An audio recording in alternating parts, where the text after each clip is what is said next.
내 아들아, 나의 법을 잊어버리지 말고 내 마음으로 나의 명령을 지키라. 그리하면 그것이 내가 장수하여 많은 해를 누리게 하며 평강을 더하게 하리라. 인자와 진리가 내게서 떠나지 말게 하고 그것을 내 목에 매며 내 마음판에 새기라.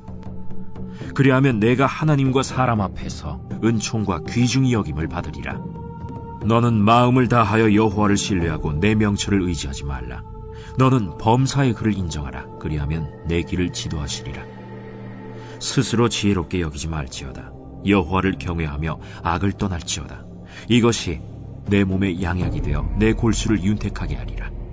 내 재물과 내 소산물의 처음 익은 열매로 여호와를 공경하라. 그리하면 내 창고가 가득히 차고 내 포도즙 틀에 새 포도즙이 넘치리라. 오늘 주의 은혜와 축복이 가득한 날 되시길 간절히 소망합니다. 수요 성경 강좌에 오신 한 사람 한 사람을 주님의 이름으로 사랑하고 축복합니다. 20주간 잘 달려오셨습니다. 이번 20주간 이제 마지막 시간입니다. 하나님께서 이제 신앙의 기초 과정을 우리가 20주간 배우게 하셨는데, 이 과정이 끝나면 우리는 어떻게 하나님께 쓰임 받을 수 있을까?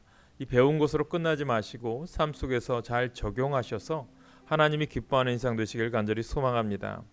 이 과정이 끝나면 그래서 구약 성경과 신약 성경에 나오는 하나님이 쓰신 인물들에 대해서 같이 나누기를 원합니다. 그래서 귀로 듣는 성경 인물 연구에 대해서 같이 나눌 텐데요. 저는 이 시간 함께하는 모든 분들이 하나님께 귀하게 여러분의 삶의 현장에서 쓰임받기를 간절히 소망합니다. 오늘은 이제 20주간 마지막 시간입니다. 약속하신 축복은 이때부터 허락하십니다 라고 하는 주제로 같이 나누기를 원합니다. 우리가 구원의 확증을 받고 중생의 경험을 가지고 성령으로 충만하면 약속하시고 보장된 축복을 받게 됩니다. 땅 위에 사는 모든 사람들은 복받기를 원합니다. 그래서 많은 사람들이 가정의 복조리, 또 우리 한국 사람들은 숟가락, 예전에는 밥 그릇 위에 복이라고 하는 것들을 다 써놓은 것을 보게 됩니다. 그래서 복받을 일이라면 무슨 짓이라도 해야 되겠다, 이런 말들을 많이 우리가 해왔고 또 그렇게 살려고 노력을 했습니다. 중요한 것은 우리 믿는 사람들도 복을 중요하죠. 복받기를 좋아합니다.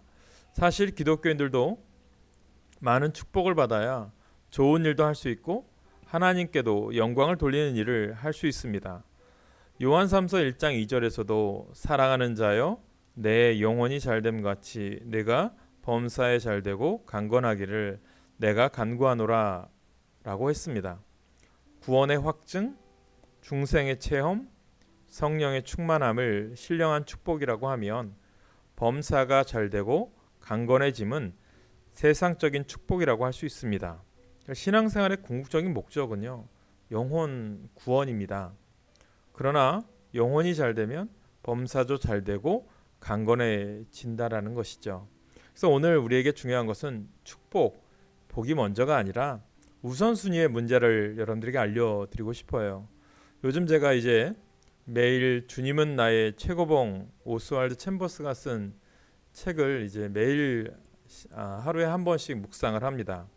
그래서 이제 1월 24일 묵상해 보면 나는 무엇을 바라봅니까? 라고 하는 주제가 있습니다. 우리 한국이나 많은 사람들이 복을 좋아하지만 복이 우선순위가 아니라 복의 근원은 하나님이십니다.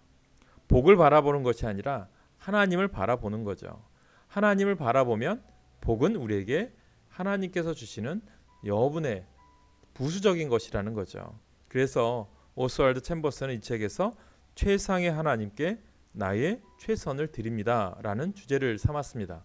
오늘 여러분들의 삶이 축복을 받기 원한다면 우리의 삶 속에서 하나님을 바라보며 최상의 하나님께 내가 무엇을 최선을 다해서 드릴 수 있을까, 이것이 우리 삶의 우선순위가 될 때 하나님은 우리 가운데, 우리 삶 가운데 크신 복을 허락하실 줄로 믿습니다.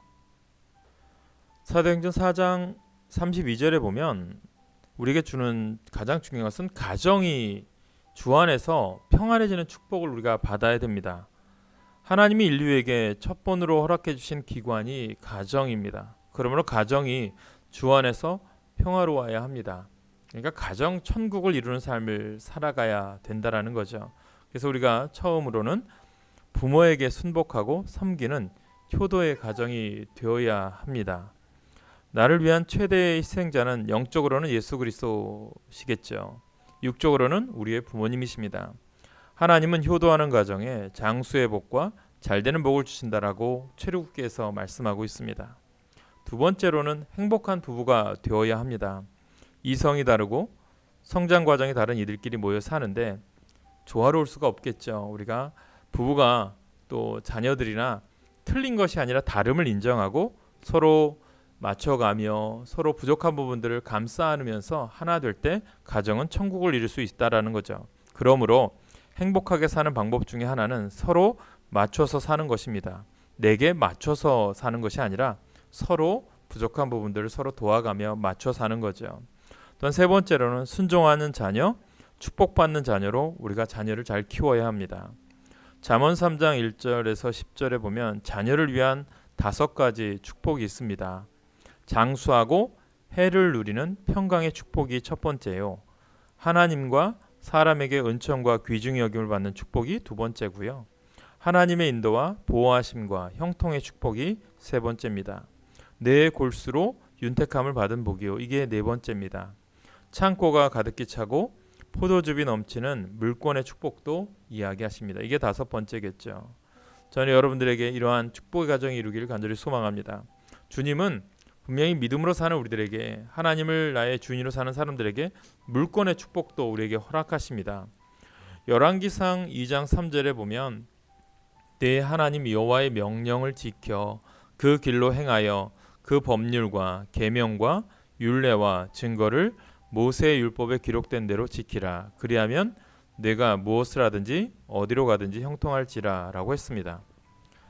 욥은 사탄이 그의 믿음을 빼앗기 위하여 산업에 시련을 주고 자녀에 대한 시련, 건강에 대한 시련, 친구에 대한 시련, 그의 아내를 통한 시련을 주어도 목숨 걸고 믿음을 지켰을 때 하나님은 그가 귀로만 듣는 것이 아니라 눈으로 직접 볼 수 있는 하나님의 영광을 체험케 했고요. 하나님은 그에게 갑절의 복도 주시고 그러므로 사탄은 항복하게 되었습니다. 노만 빈센트 필 박사에게 해마다 경제 문제로 수백 통 이상의 상담 편지가 온다고 합니다. 여기에 답장하기를 당신은 경제 문제 때문에 염려하십니까? 라고 하면서 말라기 3장 10절에 온전한 11조를 들여서 하나님을 시험하여 보라고 했습니다. 경제적으로 파탄한 자여 이제부터 온전한 11조를 하시오라고 가이드 포스트지에 대답하였습니다. 11조의 신앙을 가지는 것은 축복의 지름길이기도 한다라는 거죠. 하나님의 것을 우선순위가 여기서도 이야기하는 거겠죠. 미국의 스탠리 템이라고 하는 분은 OMS 부회장을 하셨을 때 이분이 예수님을 믿고 은혜를 받았습니다. 성령에 이끌려 살아가는 가운데 플라스틱 공장을 경영하는데 자기의 이익금 중에서 49%는 자기가 갖고 51%는 주님 앞에 바친다는 정신을 가지고 실천했습니다. 그러다가 많은 축복을 받았습니다. 더 나아가서 그는 내 사업은 하나님의 사업이라는 구호를 공장마다 사무실마다 써붙이고 수입의 전부를 하나님 아버지 옆에 몽땅 바친다고 합니다. 무슨 의미냐면 하나님 우리에게 복을 주시죠. 근데 그 복을 누구를 위해서요? 하나님의 나라와 이웃과 하나님의 복을 위해서 쓰임받기 위해서 축복을 허락하신다는 거죠. 이 개념을 우리가 올바로 이해해야 됩니다. 그는 세계 많은 나라에 선교 헌금을 보내주었는데 우리나라의 교단에도 교회를 세우는 사람들에게 한 달에 300만 원씩 도와주는 일을 여러 해 하고 있다고 합니다. 그런데 어느 날 그의 몸이 이상이 생겼다고 합니다. 진찰 결과 대장암이라고 하는 판결이 났습니다. 그는 대실망했습니다. 자기의 모든 수입을 주님 앞에 바치고 자기의 모든 사업을 주님의 사업이라고 했는데 왜 자기 몸에 무서운 절망의 병을 주셨을까? 의심하고 슬퍼하면서 병원을 전전했지만 가망이 없다는 말만 들었습니다. 그는 마지막으로 깊은 산중에 가서 간절히 기도하는 중에 자기도 모르는 사이에 기적이 일어나 병이 깨끗이 나아 더욱 크게 봉사할 수 있었다고 합니다. 주님은 믿는 사람들에게도 고난을 주죠. 그러나 그 고난 속에서 하나님은 주님 바라보기를 원합니다. 제가 처음에도 말씀드렸다시피 오스왈드 챔버스의 이 주님은 나의 최고봉을 읽으면 고난을 통해서 주님을 바라볼 수 있는 삶을 깨달았다는 것을 강조할 때가 있습니다. 저는 여러분들이 고난이 없는 삶이 아니라 고난 중에도 또 코로나19 가운데도 주님을 바라볼 수 있는 영안이 열리셔서 귀로만 듣는 것이 아니라 직접 볼 수 있는 하나님을 체험할 수 있는 삶을 살기를 간절히 소망합니다. 땅에서도 강건하게 오래 사는 축복을 주님은 우리에게도 허락하십니다. 요한삼서 1장 2절 말씀을 읽어드렸는데요. 다시 한번 말씀드리면 사랑하는 자여 내 영혼이 잘됨 같이 내가 범사에 잘되고 강건하기를 내가 간구하노라 라고 했습니다. 갈렙은 85세의 나이에도 40대의 기력으로 살 수 있는 것은 여호와를 섬기는 까닭이라고 했습니다. 성도는 강건해야 합니다. 오래 살아야 합니다. 뿌리가 싱싱하면 열매를 많이 맺습니다. 영혼이 잘되면 범사가 잘되고 강건해집니다. 평강과 장수의 복은 순종하는 믿음과 첫 열매를 드리며 봉사하는 가운데 받는 것입니다. 그래서 의심나면 헌금에 보라는 말이 있습니다. 모세가 120세를 사는 동안에도 눈이 흐려지지 않았다고 했습니다. 믿음의 조상 아브라함은 175살을 사는 동안에 약을 쓰거나 병원에 다녔다는 말이 없습니다. 욥기 42장에 보면 욥은 사탄의 시험으로 많은 어려움을 당하긴 했지만 그것을 믿음으로 승리했을 때 갑절의 축복을 받고 140년을 살며 아들과 손자 시대를 보았고 나이가 늙고 기한이 차서 죽었더라라고 성경은 말하고 있습니다. 저는 우리 모든 분들이 축복을 받고 그 축복을 하나님께 영광 돌리는 곳에 쓰임 받을 때 더 큰 하나님의 은혜가 우리 가운데 임하게 될 줄 믿습니다. 노만 빈센트 필 박사의 건강 비결을 마지막으로 이제 결론을 내겠는데요. 이분의 건강 비결을 다음과 같이 말을 했습니다. 첫째, 육신과 영혼의 완치자는 예수 그리스도라는 사실을 믿을 것. 둘째, 육체는 영혼의 성전이라는 사실을 알고 소중하게 취급할 것. 셋째, 모든 복수심을 버릴 것. 넷째, 담당 의사를 위해 기도할 것. 다섯째, 매일 성경을 읽고 운동을 할 것. 여섯째, 자신이나 남에게 대한 악한 마음을 품지 말 것.